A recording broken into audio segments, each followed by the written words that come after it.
Welcome to the TRBusiness video channel. We are here with Nazli, Head of Commercial at Malaysia Airports. Nazli, thanks for taking the time to joining us again. Thank you for having me. Last year, we spoke, we reflected on a bumper 2017. Yep. But how did 2018 turn out in the end, and what were some of the major contributing factors? We are a bit sober this year, not as bullish as we were last year, but that is because we has just recently embarked on our commercial reset. And we started with Langkawi and made it in time for the International Maritime Exhibition. And we are also starting the tenders for KLIA. We made 2.7 billion ringgit in sales last year, which is an increase of about 3%, a modest increase, but great things are happening ahead. Excellent. And how's 2019 in general shaping up? I mean, it sounds like you've got a lot of big projects coming up, the tenders. But in terms of performance so far, before we touch on the tenders, how's this year shaping up? We are forecasting a good increase in passengers.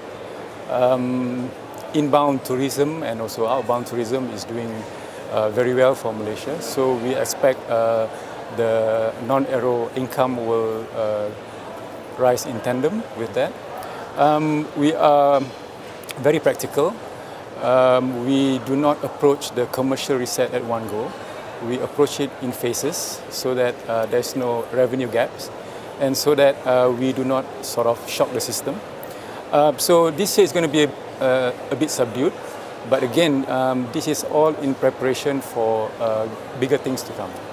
And just in terms of the commercial reset, can you just bring me up to date with how it's progressing in general? We spoke about it. About it last year. Yep. Just a little progress report would be good. Yep. For Langkawi, which is the first airport that experienced the reset, we did a 6-monthly year-on-year measurement, and we are proud to say that there's an increase in liquor and tobacco of 11% year-on-year. 7% in perfume and cosmetics, almost 100% in beauty and body works. The reason for that is that we approach the reset from data. It's a data-driven reset, and we understood what are the passengers that are flying into Langkawi, and we cater it to their demands, and especially the Chinese passengers. And one of the tests was during the recent Chinese New Year, where we saw the highest ever sales for perfumes and cosmetics in Langkawi ever. Wow. And in Kuala Lumpur, we started with a series of tenders. So we started from the front, from the curbside, and then we slowly go towards the airside. We are now on our third wave of tenders. And one of the bigger tender that occurs during this period was the arrival duty free. And can you bring us up to date? When can we? How's it progressing? When can we expect the winners to be announced? Or it is very well anticipated. We got very good submission. It is still under consideration. The reason being because we take arrival duty free to be very important, because as you know, not many countries allow arrival duty free, and this business has always been good for us. And the fact that the reset is in place, we are getting a lot of interest from big players around the world. So we want to do this right. We are taking a little bit more time in measuring and deciding on who would be the best consortium or company to come and present this arrival duty free for us. It's very important because most of our business are from Malaysians themselves. Yeah? So we want to make this right. And just like going back to the commercial reset, can you you mentioned just talk me through like some of the main stages of it? I know you've touched on a few of them. And what's the main aim for you overall of the commercial reset? We want to raise the retail profile. First and foremost, we wanted to make sure that we are at par with other international airports, especially our peer airports. And we wanted to reformat and put all the necessary initiatives in place so that once we are at par, we are also able to scale up and be more nimble to adopt new trends. Excellent. And can you just talk to me about the we talked about the arrivals tender, but just bring me up to date with the departures tender. Yep. Again, is it? Are you still planning to issue the tender in the first half of 2019? And just mainly what you're looking for from interested parties. Yeah, that will be a little bit delayed because, as you know, KLIA is the main gateway into the country, and the departure, which we call the satellite, is one of the biggest income earner for the group. And at the moment, KLIA has got a capacity issue. We are designed for 25 million passengers per annum. We are consistently doing 29, and last year it was 30 million. And we are at the moment looking into undertaking a study for the future visioning of KLIA. So it could be an expansion of the airport or an additional satellite building. So we are in between studies at the same time. At the moment, we are in between studies. But be rest assured, we are taking great care about the satellite. We have just recently gotten approval from the board on the way forward.